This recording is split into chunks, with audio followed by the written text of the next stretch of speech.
que j'aimerais lire et que j'ai commencé ce matin, c'est ce livre-ci de Pur Homme de Mohamed Mbougarsar, donc le gagnant du concours de cette année.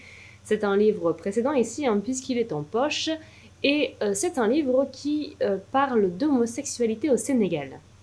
Donc, je trouve ça assez sympa comme thème. Alors clairement, pour l'instant, j'ai lu 3 pages. Donc, est-ce que je peux en parler? Non. Mais est-ce que je vais continuer à le lire? Oui. On y va, pendant que les patates cuisent.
Je suis venue vous parler du livre de Purs Hommes de Mohamed Mbougarsar que je viens de terminer. Livre que j'ai beaucoup aimé.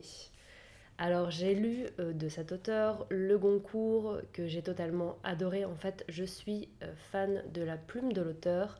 Je suis fan de sa vision de la société, de sa vision des hommes. J'aime beaucoup la complexité avec laquelle il va aborder le genre humain, les humains, parce qu'il va toujours en fait essayer de comprendre le comportement de certaines personnes, mais de façon intelligente, parfois humoristique. Ici, dans ce livre, ça se passe au Sénégal, on va parler d'homosexualité, mais je trouve qu'il y a surtout certains passages qui sont universels. La plupart des gens pondaient des opinions extérieures à eux, sur des objets qui ne les engageaient à rien et en rien. Ils parlaient sans conséquence, ce qui leur permettait de dire toutes les stupidités possibles impunément, sans même s'en rendre compte. Rien de plus facile. Le dernier des imbéciles est capable de donner un avis superficiel sur un sujet qui lui est étranger. Or, c'est parler des choses qu'il faudrait. Je veux dire de l'intérieur des choses, de cet intérieur inconnu, dangereux, qui ne pardonne aucune imprudence, aucune bêtise, comme un terrain miné.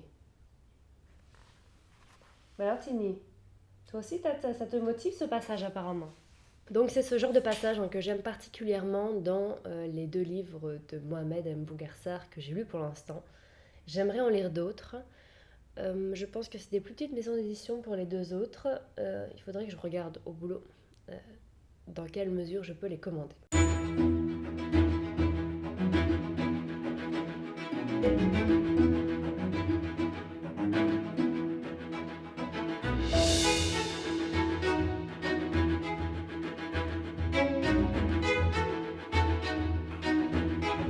He's paid more attention than the others and cared about me the way a friend should. Okay, I say. How do we do this?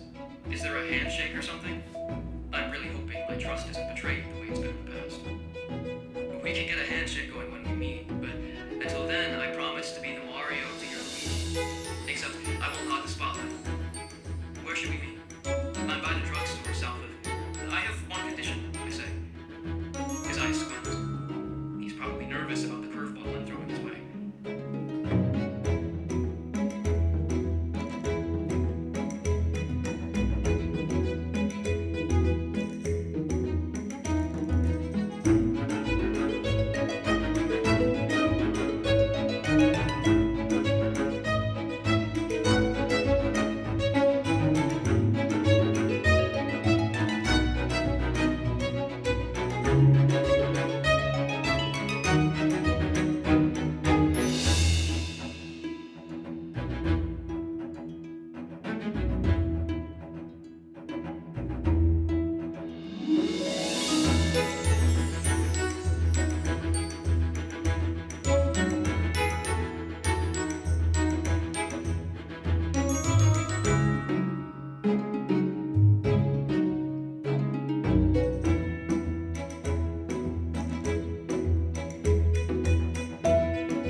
J'aime pas les feux d'artifice. Alors c'est très joli, mais je trouve que le bruit est extrêmement violent. Voilà, c'est mon côté un peu rabat-joie. Sinon, je n'ai pas continué ma lecture d'Elsa Triolet. Pourquoi ? Eh bien parce qu'à la place, j'ai décidé de commencer le nouveau Houellebecq. Et donc je vous en parlerai dans la prochaine vidéo. Sur ces paroles et sur cette lecture extrêmement optimiste, on connaît Houellebecq, n'est-ce pas ? Je vous souhaite une excellente année 2022. Et puis, à la prochaine. Salut!